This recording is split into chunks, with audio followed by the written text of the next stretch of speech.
горе. Сърна. Кучето я подплаши. Къде е? Къде е сърната? Избяга ли? Избяга ли сърната? Ти си много шумна.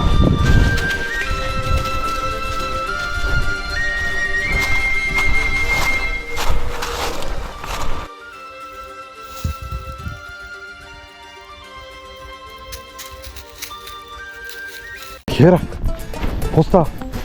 Какво става? Тичаш ли? Хайде тичай. Тичай, ама се измори. Измори ли се вече? Излезнахме за малка разходка. То стана типично от наш стил.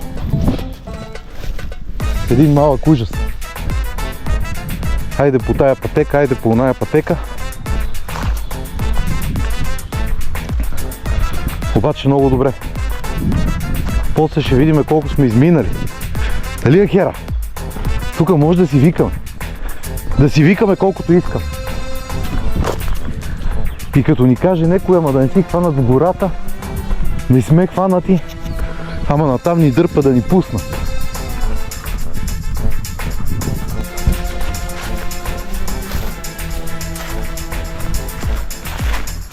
Хайде имаме, хоп, 5 км. Добре. Продължаваме напред. Че не съм сигурен колата къде ни е.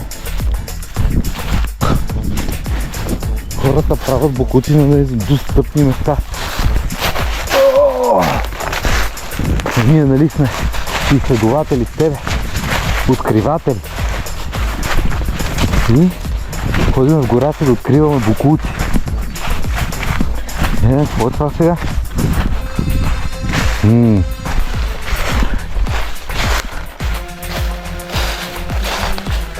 Сигурно е част от спътник. Не, има мравки, не дей. Ще дигнем някаква змия. Ние с нашия късмет. Хайде добрата на пътеката. Хайде на пътеката. Марш! Къде си? Ела се вържа. Стой. Хайде малко да излезем на пътя. Нещо да не те джасне. Че ти си малко щура. Излезнахме малко под локацията. Там малко ще вървим по пътя. Защото иначе е гадно дере. Никой не обича дерета. Даже дали да наминем дерето и да се опитаме да влезем пак в гората. Това ще видим. Сега взето колата ни е на 500 метра, не повече. Ела тук, ела тук. Хайде, хайде да минем моста. И там ще влезем от гората. И сме си пак ние. И си крещим един през друг.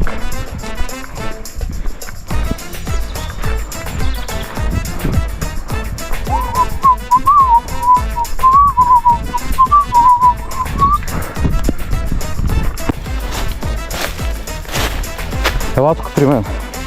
Ого, 7 км. Честито. А колата ни е там горе.